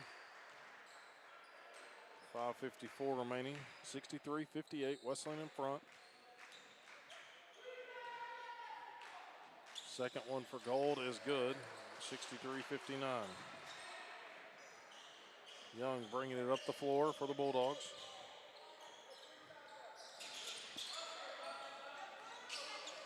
It's going to be Young to the right side. Neverton hands it off to Hurst, top of the key, 15 to shoot. Young makes a little hesitation dribble, skies and falls as he makes the layup on the left side off the glass. Amari Young willing that one in the whole way. It's back to a 6-point game, 65-59. Amari Young has played lights out here down the stretch. Young and Reed connecting. Reed feeds Young for the lay-in. Set up by the steal defensively. Bulldogs tie their largest lead at 8. Young now with 15 points. 67-59. Rivers trying to be cut off by Hurst. Tomba working down low against Hardrick. Good help defense by Reed. Bounce pass to the baseline is good to Tomba. And that's just a bucket that Wesleyan's going to have to make him take and concede almost. Young crossing him over. Young gets to the left side, throws it up off the glass, no good. Tomba pulls down the rebound. Young on the ground trying to get back up. Young's giving everything he's got right now. Shoulder looks to be hurting from one of the collisions on the floor.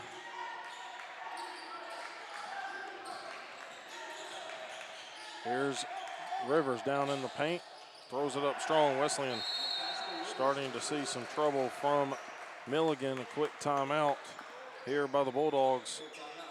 It's a full timeout. Bulldogs still leading at 67-63 with 4:09 to play. We'll be back in 60 seconds.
WJSQ, WLAR, Athens, Tennessee. Jared Wright bringing you the action here with this Appalachian Athletic Conference basketball matchup.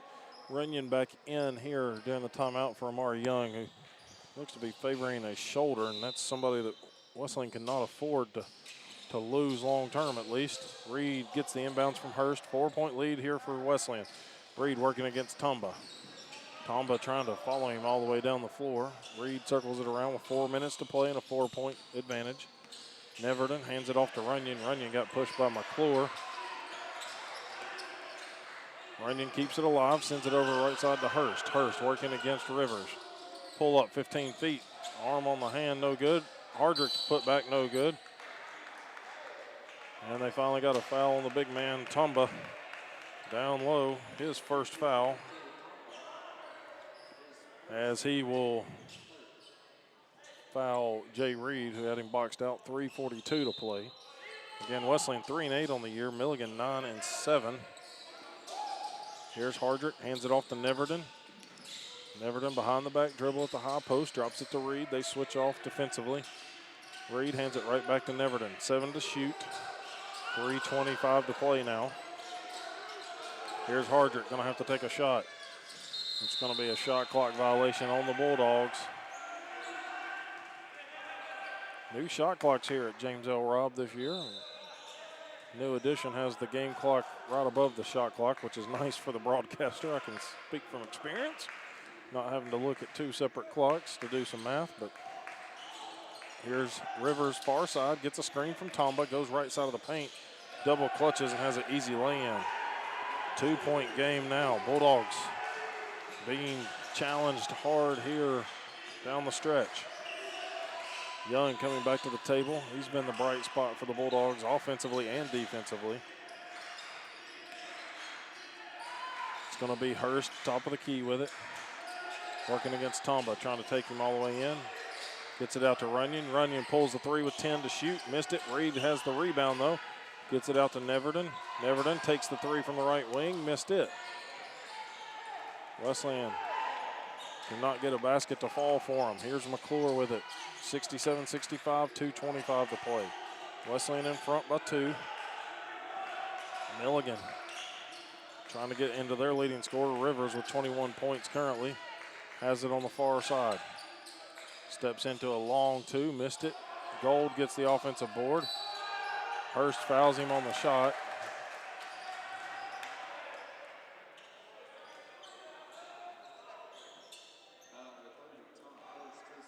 Ty Hurst is going to pick up his 3rd. Team 8th, 67-65. Sam Gold, 74% shooter correction on the season from the line. He's 2 of 3 there tonight. Makes the first one. He can tie it up here. 2:09 to play. Hardrick and Runyon exit. Young and Coronado check in. Reed and Coronado will exchange places on the line as Coronado will battle the big man, Tomba. As Gold looks to take another free throw opportunity here. And he does, and we've got another tie ball game. 67 all this time. That is the 5th time we have been tied in this one. Wesleyan with it in the front court. Coronado calls for it, gets it top of the key, gets it over to Reed. 1:55 to play. Knotted up. There's Young with it, away from the basket, 8 to shoot. Quick crossover, goes to the right side. Taking on 2 defenders.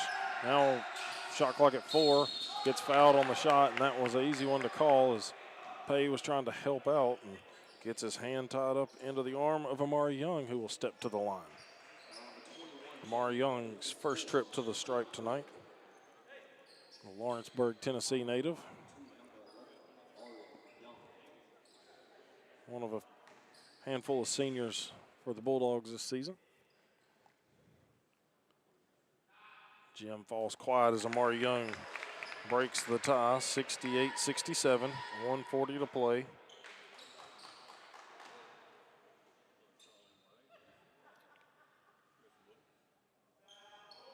Amari Young doesn't get the home roll on the second one, and it falls off to the left into the hands of the man that committed the foul and Pay. Here's McClure with it, 1-point lead for Wesleyan. Rivers out front, bounce pass to Tomba, the big man. He's got 18 and 13. 18 points, 13 boards. Rivers takes it. They're going to get a shot foul. The bucket is good by Rivers.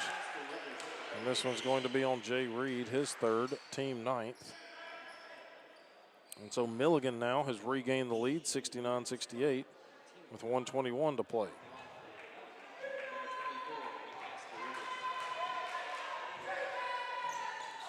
And the 3-point play by Rivers is good. Timeout called by Milligan here, as Wesleyan finds themselves down 70-68. It's a timeout on the court. We'll be back in 30 seconds.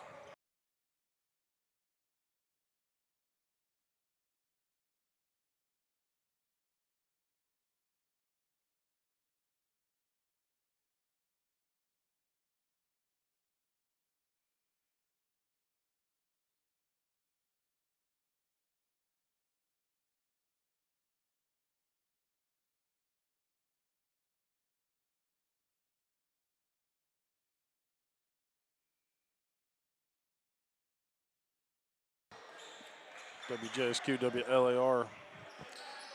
Dwayne Farmer Court, James L. Robb Gymnasium. Wesleyan with the ball, down 2, 70-68. Milligan has battled back here. They've been on roughly an 11-5 run in the last 4 minutes.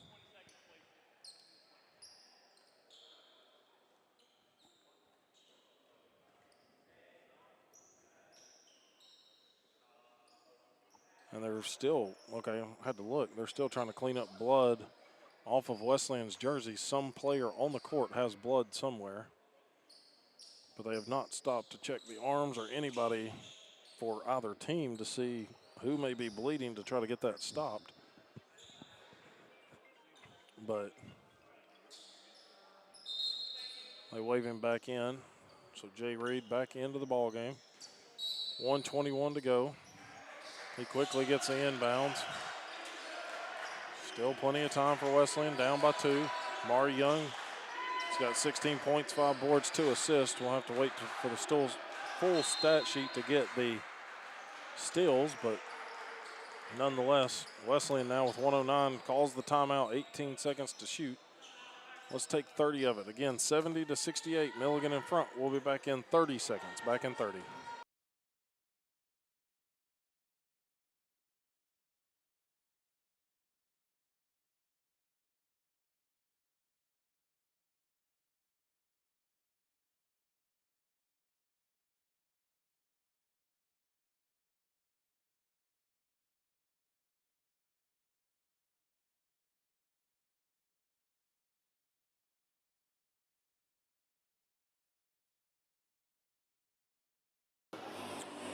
Back here from James Elrob, 1:09 showing on the game clock. Wesleyan with the ball in their own front court. As Coach Randy Casey's drawing it up with Hurst, Reed, Young, looks like Neverton and Cordado, the players out there for Tennessee Wesleyan. Now it looks like there's some blood on the floor, and officials have not stopped the game to try to figure this out on who has the blood on their arm or hand or something. And of course, Wesleyan in the home white uniforms, it's going to show up quite a bit for them. It'll be side out of bounds for the Bulldogs, trailing 70-68.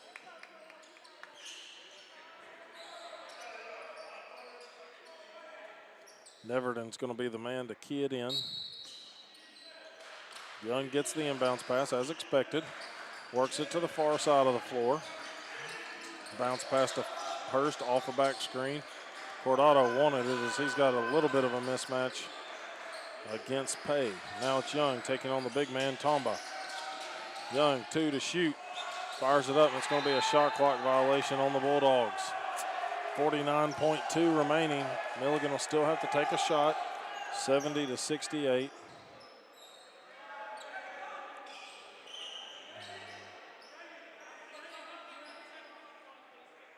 51 seconds, they say, on the game clock. So it's showing 49.2. They'll reset it. 51 seconds.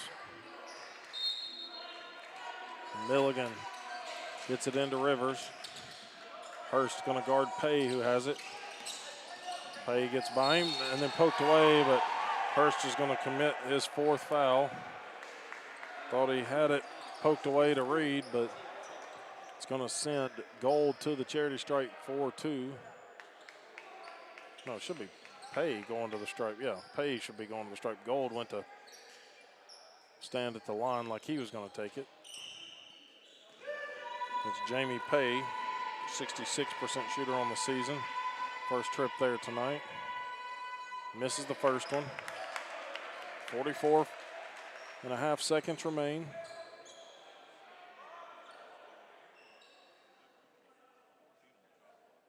Official taking the time to talk through this one a little bit.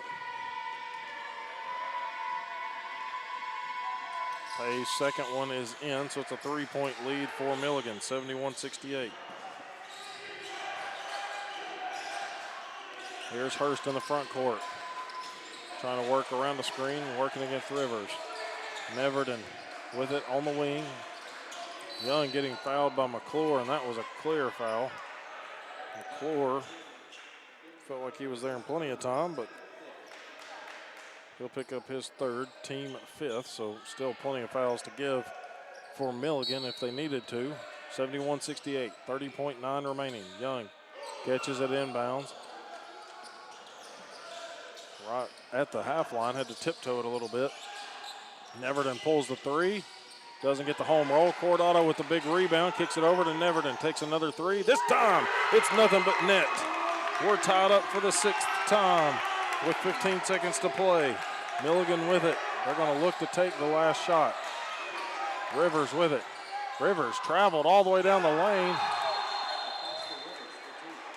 but no call on that. Instead, it's a made bucket on the floater by Rivers. 6.2 showing on the game clock. Wesleyan down by 2. We'll stay here with you through the Milligan timeout that they called. 73-71 your score here. Wesleyan used a huge start to the second half. And a lot of that credited by Amari Young on the defensive end and the offensive end. His steals turning into points. But then Milligan has battled their way back, and they have now scored 14 points in the last 5 minutes and 20 some odd seconds compared to the 8 points by Tennessee Wesleyan. So Milligan feeling the rhythm right now, but Wesleyan, Charles Neverton hit a big-time 3, a huge offensive board by the big man Cordado underneath to kick it out. Neverton stepped into the same shot he had just barely missed, drills that one, and now Wesleyan with 6.2 against a tough athletic Milligan team is going to have 94 feet to go, trailing by 2. You've got Cordado standing at his own three-point line. Hurst and Neverton at half court on opposite sides. Reed to inbound it. Young standing at the opposing three-point line. Neverton. Now the inbounds comes to Young, and Young slipped and fell, and McClure is going to get credited with the stop instead of the foul. And so Wesleyan's going to have to steal the inbounds right here. Coach Casey's wanting to call a timeout. He's going to take it with 5.2. Young definitely slipped and fell into McClure. And Coach Casey pleading with the officials on that one because it was a kind of a crazy play right there. It's a full 60-second timeout. We'll just stay here with you through it.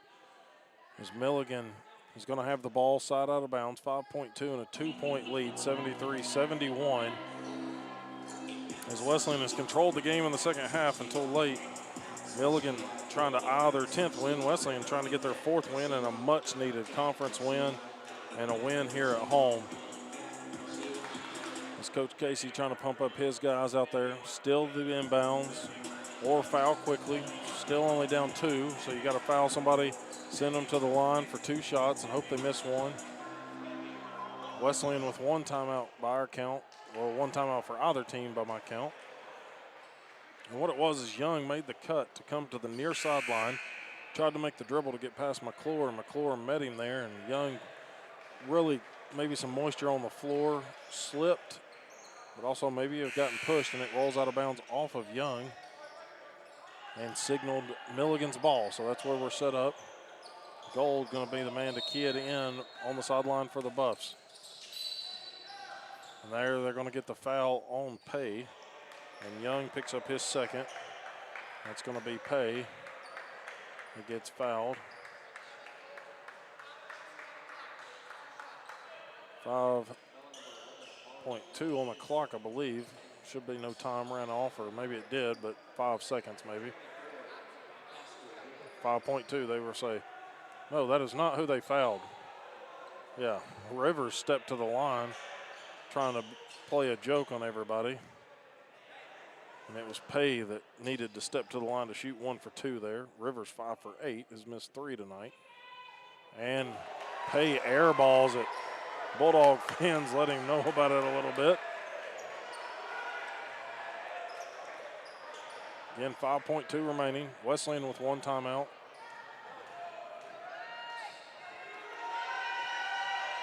Pay missed it. Reed catches the inbounds.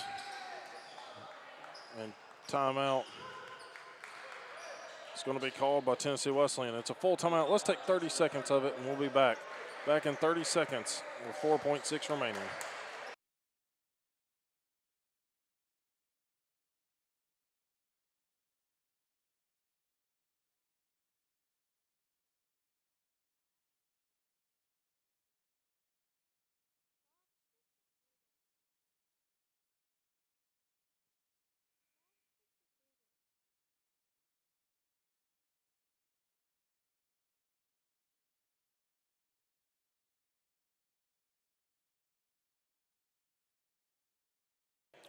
WJSQ, WLAR, Athens, Tennessee.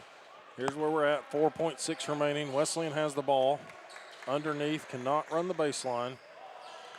Trailing by 2, 73-71. Out of timeouts. Milligan has 1 remaining. Of course, they cannot call it unless they have the ball. So Hurst to key it in. Long lob, mid-court, caught and intercepted by Rivers. And then Wesleyan's Amari Young's going to foul him at half court. Cordado was there, but Rivers just intercepted it in between.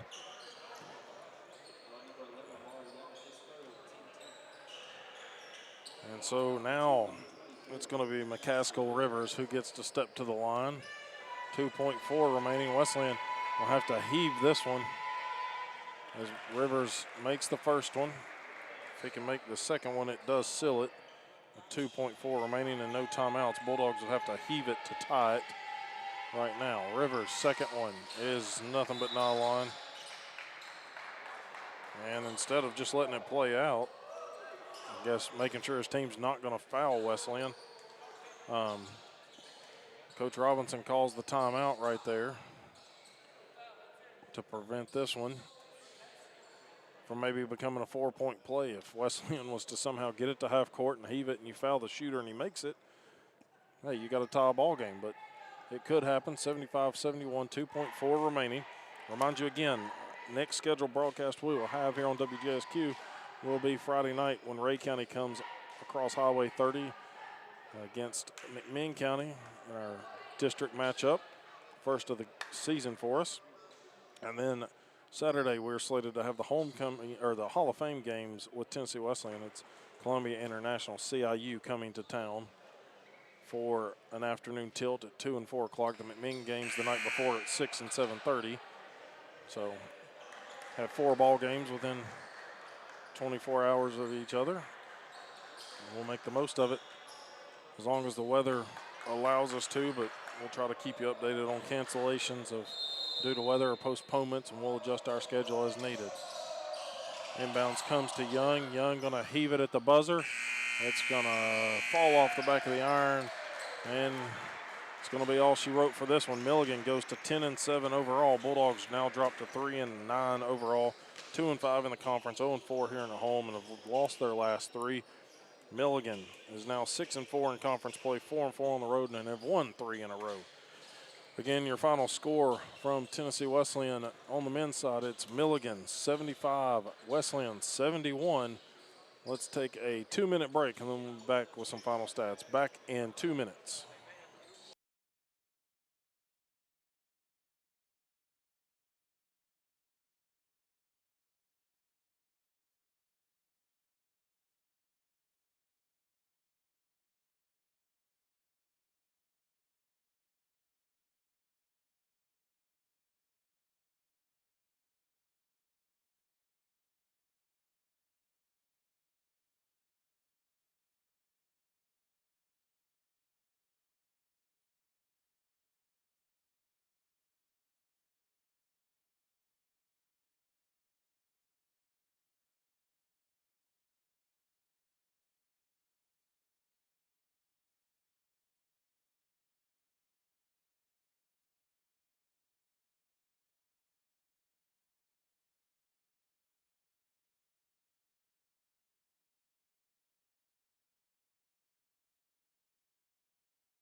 WJSQ WLAR post game here where Milligan sweeps 2 on the night against Tennessee Wesleyan. Unfortunately, the guys fall 75-71. It was a tough second half down the stretch where the Bulldogs just saw their lead dwindle away against Milligan. Buffs able to run off 20-some-odd points towards the end compared to the 10, so doubling up Wesleyan's score down the stretch in the final 7.5 minutes of this game. Wesleyan with 5-11 led it by 8 for the third time, which was their largest lead, but then the Buffs just started rattling off some buckets, made some free throws, and Wesleyan kind of went cold a little bit from the field as it was McCaskill Rivers making some clutch free throws down the stretch for the Buffs. He finishes 7 of 10 from the line for 28 points, 3 rebounds, and an assist, and 10 of 21 from the field, which is well above his average of 19.4 for the season. And then on the other side, it was Amari Young for the Bulldogs, 16 points, 5 boards, 3 assists, 7 of 14 from the field, 1 of 2 behind the arc, and 1 of 2 from the line. And let's see, I just want to check this on the official. It says he's credited with 2 steals, but of course he combined for a couple of more. Bulldogs had 8 as a team. Reed, Young, and Hurst, along with Neverton, all with 2 apiece in that category, but he used quite a bit of defensive effort there in the first 5 minutes, which is a key time for teams to try to win the start of the second half. And they take care of business there, but then down the stretch just could not close it out. Followed an individual scoring 16 points by Charles Neverton as well. He had 4 rebounds to go with the 16 points for the second highest, or tie for the highest Bulldog leading scorer. Then 2 at 11 points, Ty Hurst and Jay Reed. Reed, and both of them with 6 rebounds as a piece. Reed does add 4 assists to his credit. Neverton was 4 for 10 from behind the arc, going back to his score. 8 points for Carradine Hardrick and 2 rebounds, 4 points for Ty Runyon, along with a rebound, 3 assists, 3 points and 3 boards for Rashawn Hampton, 2 points, 2 assists for Stratton Lavorne. And let's see, Peyton West and Cordado end with 2 rebounds and an assist for Peyton West. Tumba, the big guy, got 18 points, 13 boards. Perfect at the line for a big man, is impressive, 4 of 4. And 7 of 11 from the field. Granted, 90% of his shots come from within that 2 to 4 foot range. So it's a lot easier for a 6'11" man to make those. Looking at your team stats, Wesleyan shoots 41.8%, 28 of 67. They assist on 13 of 28 made shots. Milligan assisted on 9 of their 27 made shots, 27 of 62, 43.5%. Behind the arc, Wesleyan 6 of 20 for 30%. Milligan 2 of 19, 10.5% from 3, but they don't really need the 3 ball, don't shoot it all that well as a team anyway. On the season, they are 28%, so they do not struggle with, or do not focus on shooting the 3 ball, and they don't need to when you got some big guys inside. Turnovers, Wesleyan wins that battle 4-9. Points, they got 10 off of the 9 turnovers by Buffs. Buffs get 6 points off of 4 turnovers by Tennessee Wesleyan. Wesleyan, no surprise here, gets out rebounded 47-32. A lot of that credited to the big man Tomba inside. 21 offensive, 26 defensive for Milligan. 13 offensive, 19 defensive for Tennessee Wesleyan. Assist, as we already mentioned, 13-9 in favor of Wesleyan. Blocks 3-1 in favor of Milligan. And then steals, of course, it is 8 for the Bulldogs off of the 9 turnovers, and then 4 off of the 4 turnovers by Tennessee Wesleyan. That's kind of the way this one shakes out. Again, Wesleyan drops their 9th game of the season, their 3rd in a row, and unfortunately have been blanked here at home this year so far in action, and they dropped to 2-5 in the conference. So currently sitting in a tie for 9th, maybe drops them back to the 10th spot. They've got a strong CIU team coming to town on Saturday that the Bulldogs went on the road over to Columbia, South Carolina earlier this season and knocked them off. But the Rams come in with only 1 loss on the season last I checked, unless they lost one tonight, which they could have. But the Rams losing 1 so far, and that was to Tennessee Wesleyan. So it'll be a tough matchup on Saturday. But as you can see, this game, Wesleyan can play with anybody in this conference on the men's side. They just have yet to really string everything together on a season. Of course, Nashawn Jones went down with an injury, came back out at half, and street close it looked like. So, unfortunately, it still looks like Tennessee Wesleyan will be without a full roster probably come Saturday as well. But again, reminded you our next broadcast will be Friday night. McMinn County welcomes Ray County to town. As we'll see if the weather impacts that or not. And then Saturday we'll have CIU here at Tennessee Wesleyan. Coach Randy Casey coming up to join us. It's always difficult to talk after a tough loss, but appreciate all of our head coaches that do that. As he makes his way up here. Again, final score 75-71. Milligan in front of Tennessee Wesleyan. And Coach, these are never easy, no matter, any way you look at it, a loss is a loss, but your guys just, we talked about it pregame. I felt like some of the things you all were able to accomplish earlier, at least in that 5 minutes of the second half, seemed to be the biggest key for you all. You won that 5 minutes, but then down the stretch, just another close one slipping away here. You know, the thing about it is, you know, some things that happen that I won't comment on because I'll get in trouble. Yes, I get that. Okay, Don't you want to understand? get. and you know, I feel like I feel like we're the Russians, you know, in the Olympics and when the Olympics are played in New York City, you know. There you go. So and we're playing in our place, you know, and the bottom line is, you know, we obviously or evidently fouled too much in the second half, and they did not, although we were driving it to the rim just like they were, and you know, they shot 26 free throws, we shot 12 on our home floor. So, you know, that's the difference in the game. I mean, it was 8 points more on you know, on the free throw line than you know. The thing about it is, man, we fought so hard. We fought so hard. We executed. We only turned the ball over, what, 4 times total? Yeah, 4 times. I mean, that, you know, and we did everything. Our guys did everything we asked them to do. They followed our game plan. You know, we had a couple of rough stretches in the first half. We had a few empty possessions. In the second half, not a whole lot. You know, I was pleased with what we did, and our guys played hard. And I told them in the locker room, I said, we don't have time. We don't have time to worry about it. You know, now when we come out of the locker room, we're looking forward. We got to get ready for Union on Thursday. So, you know, again, we played hard enough and we played well enough to win the basketball game tonight. And we just got to take care of business on our own. You know, we can't wait for anybody else to help us. We got to take care of it ourselves, and that's what our guys are learning.